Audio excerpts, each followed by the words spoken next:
हम लाडोगर में इस वक्त दिलखुश के घर के बाहर खड़े हैं। उसका अंतिम संस्कार हो गया। ये उसका घर है। इसी में दिलखुश का बचपन बीता था। यहीं से वो पंजाब गए, पंजाब से कश्मीर गए थे मजदूरी करने के लिए। अब घर की हालत देख सकते हैं, काफी गरीब थे। पिता उनके मजदूर हैं, मजदूरी करते हैं, बूढ़े हो चुके हैं। अब घर देखिए, घर की स्थिति आपको देख के लग जाएगी कितने गरीब तबके से ये लोग आते हैं।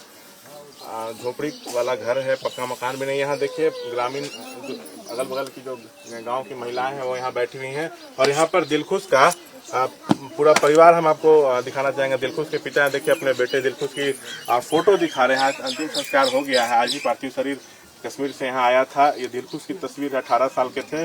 पिता नम आंखों उसके साथ देखिए यहाँ पे तस्वीर दिखा रहे हैं अपने बेटे की।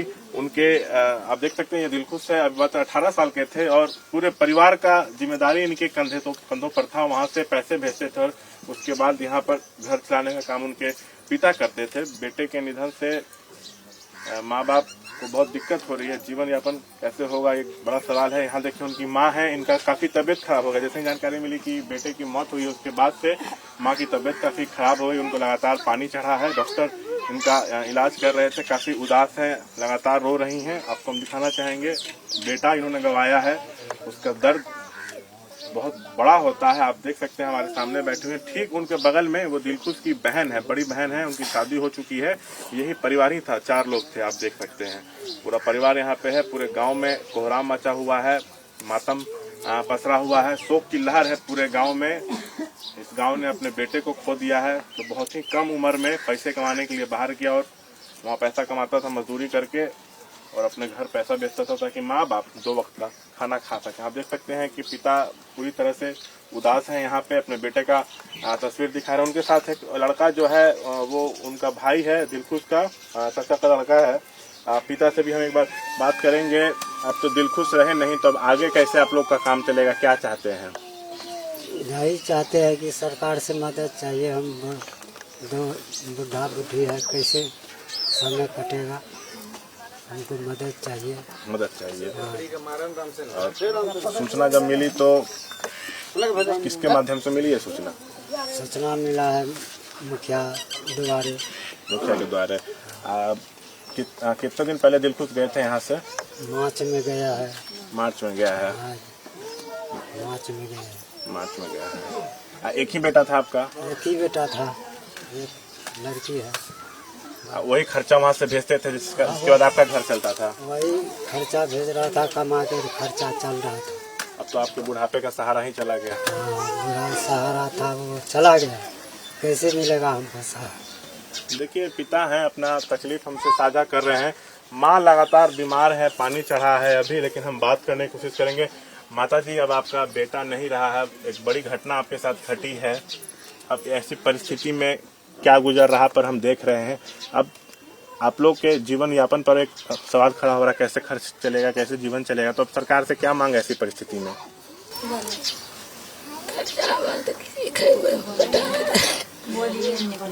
चाहती हैं कि सरकार खर्च दे? खर्च देती है।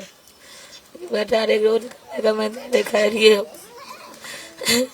अच्छा बेटे, आप बहुत भावुक की देख रही हैं बड़ी, क्योंकि बेटा अब रहा नहीं इनका। आखिरी बार कब बात हुई थी बेटे से? फोन पे कहीं बात हुई थी इधर? बेटा फोन कर लगे रात में 8-9 बजे रहते। आज 7 बजे फोन कर लगे बेटा। कितने दिन से बाहर थे? मार्च में गए थे। मार्च में गए थे। देखिए माता बात नहीं कर पा रही हैं। एक जवान बेटे को इन्होंने खोया है। आप तकलीफ समझ सकते हैं। बहन भी साथ में है। आपकी शादी हो चुकी है, अभी यहीं रहती हैं? यहीं रहती हैं। दिलखुश से कब बात हुई थी आखिरी बार? एक बहुत बड़ा घटना आप लोग के साथ घटा है, तो कैसे घर परिवार चलेगा?